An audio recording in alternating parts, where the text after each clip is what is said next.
சொன்ன ஆச்சரியப்படுவீங்க. இந்த நாட்டில் ஹலால் சான்றிதழ் வழங்க வேண்டும் என்று உலமாக்கள் கேட்கவில்லை, பார்லிமெண்ட் கேட்டாங்க. இந்த நாட்டுடைய பார்லிமெண்ட் ஜமியத்துல் உலமா கிட்ட கேட்கிறாங்க 2002 எங்களுக்கு ஹலால் சான்றிதழ் தாங்க. பார்லிமெண்ட்ல சாப்பிடுற சாப்பாடு ஹலாலாக இருக்க வேண்டும் என்று கேட்டது ஜமியத்துல் உலமா இடத்துல ரோட்ல போகக்கூடியவர்கள் அல்ல, வியாபாரிகள் அல்ல, கடையில் உள்ளவர்கள் அல்ல, வந்து கேட்டது பார்லிமெண்ட் என்னத்தை கேட்டாங்கன்னா 20 பேர் அங்க பார்லிமெண்ட்ல எம்பிஸாக இருக்கிறாங்க, அவங்க ஒரு சிறுபான்மை மக்கள், அவர்களுக்கு கொடுக்கிற இந்த மாமிசம் ஹலாலா இருக்குதான்னு பார்க்கிறது பார்லிமெண்ட்டுடைய பொறுப்பு தானே. மற்றவர்களுக்கு என்னத்தை கொடுக்குறீங்களோ அது அவர்களுடைய மார்க்கத்தில் உள்ளது, இவர்களுக்கு அது கொடுக்க வேண்டும் என்று கேட்ட நேரத்தில் பார்லிமெண்ட் கேட்கக்குள்ள எனக்கு தரையலாதுன்னு சொல்லலுமா?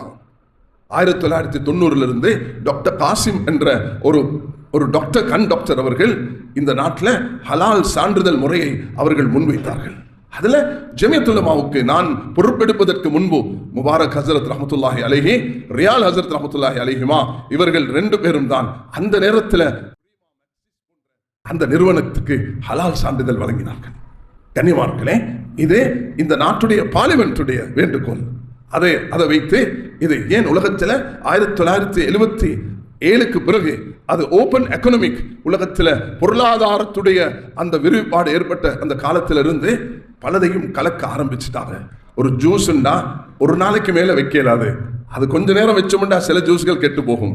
இன்றைக்கு பஜாரில் உள்ள ஜூஸ் எல்லாம் ஒரு வருஷத்துக்கு வைக்கணும். அது எப்படி வைக்கிறது? அதுல சில பதார்த்தங்கள் போடப்படுகிறது. அந்த போடப்படக்கூடிய பதார்த்தங்கள் என்ன என்றது ஒரு கேள்வியாக மாறிச்சு உலகத்தில். அது தண்ணீரையும் சுத்தப்படுத்துறதுக்கு 2 வகை இருக்குது.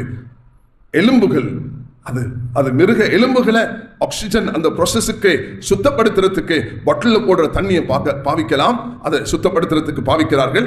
சாக்கோல் என்ற அந்த சாக்கோலை வைத்து சுத்தப்படுத்துகிறார்கள். அப்ப முள்ள வச்சு சுத்தப்படுத்துற தண்ணியை குடிக்கலுமா என்ற ஒரு கேள்வி எழும்புகிறது.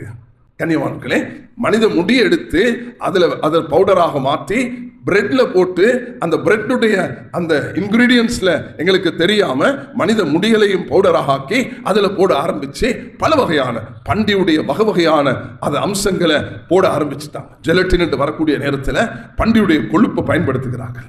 உலகத்தில் இப்படியான விஷயங்கள் வரக்கூடிய நேரம் தான் ஜமியத்துல் உலமா இடத்துல பார்லிமெண்ட் கேட்டதுக்கு பிறகு இது தேவைப்பட்டு சுப்ஹானல்லாஹ் அந்த நேரம் உங்களுக்கு தெரியும். அது 1990 ஆரம்பிச்சு டாக்டர் காசிம் அவர்கள் 2001 முபாரக் ஹசரத், ரியால் ஹசரத் அவர்கள் இந்த சிறப்பான அம்சத்தை அவர்கள் ஆரம்பித்து அதுக்கு பிறகு 2003 எனக்கும் இந்த பொறுப்பு தரப்பட்டு 10 வருஷத்துல இந்த நாடு $1.5 பில்லியன் அனுபவிச்சிச்சு. ஜமியா அனுபவிக்க இல்லை, இந்த நாடு அனுபவிச்சு எக்ஸ்போர்ட்டினூடாக. ஆனா அதுக்கு 2013 எங்களுக்கு நெருக்கடியை உண்டாக்கி, அதுக்கு சோதனைகள் உண்டாக்கி, வீண் சந்தேகங்களை உண்டாக்கி, எந்த விதமான வருமானம் இல்லாமல் ஒரு சொற்ப பணத்துக்கு அதை ஒரு 13 லட்சம் தான் 40 பேர் வேலை செஞ்சாங்க.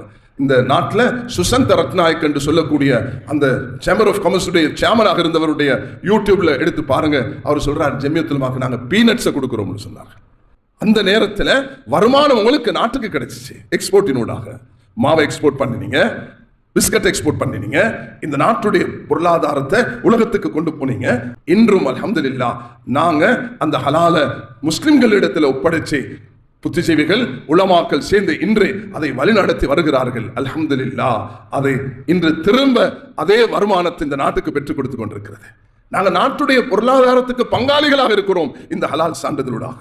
நாங்கள் அந்த நேரம் பார்த்தோம். தாய்லாந்து 40 வருஷத்துக்கு முதல் இதை செய்து கொண்டிருக்கிறாங்க. சிங்கப்பூர் 25 வருஷத்துக்கு முதல் செஞ்சு கொண்டிருக்கிறாங்க. கண்ணியமானவர்களே, இதே போலதான் இஸ்லாமிய பொருளாதாரம். இன்று இந்த நாட்டில் சில புத்திஜீவிகள் மௌத்தாகிட்டாங்க, நல்லடியார்கள். சுப்ஹானல்லாஹ், ஜஸ்டிஸ் ஜமீல் என்று சொல்லக்கூடிய ஒரு பெரிய ஒரு ஜட்ஜாக இருந்த கண்டிய பிறப்பிடமாக கொண்டவர் மிஸ்டர் ஆலிஃப், மிஸ்டர் மரிக்கார் போன்றவர்கள், அவர்கள் செய்த சேவை இந்த நாடும் என்றும் மறக்க முடியாது. அவர்கள் இந்த நாட்டுடைய கவர்னர், இந்த நாட்டுடைய உயர்மட்டம், இந்த நாட்டுடைய பார்லிமெண்ட் அதுவரைக்கும் போய் இந்த நாட்டுடைய சட்டத்தையே மாற்றினார்கள். இந்த நாடும் இஸ்லாமிய பொருளாதாரத்தை உள்வாங்க முடியும் என்ற ஒரு நிலைப்பாடை எடுத்தார்கள். சுப்ஹானல்லாஹ். அதுக்கு இந்த நாட்டில் இன்று வாழக்கூடிய PC ஃபாயிஸ் முஸ்தபா அவர்கள், இன்னும் மிஸ்டர் ரஃபீக் காசிம் அவர்கள், இன்னும் பலரும் மர்ஹூம்களான முபாரக் ஹஸரத் ரஹ்மத்துல்லாஹி அலைஹி, இன்னும் இது போல உலமாக்கள் இதுக்கு காரணமாக இருக்கிறார்கள். கண்ணியமானவர்களே, நான் உங்களிடத்தில் இந்த மேடையில், இந்த மெம்பர்ல கிட்டத்தட்ட 38 வருஷங்களாக நான் உங்களுக்கு உபதேசம் செய்து கொண்டிருக்கிறேன். அல்ஹம்துலில்லாஹி பிநிஅமதிஹி தத்திம்மு ஸாலிஹாத். இந்த மாதத்தில் சில விஷயங்களை தெளிவுபடுத்த வேண்டும். நீங்களும் இந்த அமானிதத்தை சுமக்க வேண்டும். உங்களுக்கு இருக்கக்கூடிய சந்தேகங்களை மிக அழகாக, கண்ணியமாக நீங்கள் அதை அடைய முயற்சி எடுக்க வேண்டுமே தவிர வீண் வதந்திகளையும் சர்ச்சைகளையும் முஸ்லிம்களுக்கு மத்தியிலையும் அந்நியர்களுக்கு மத்தியிலையும் வீண் குழப்பங்களை ஏற்படுத்துறதை முற்றுமுழுதாக தவிர்த்து கொண்டு ஒரு வழிபடக்கூடிய உம்மத்தாக இருந்தால்தான் நாம் ஒரு சிறந்த சமூகமாக மாற முடியும்.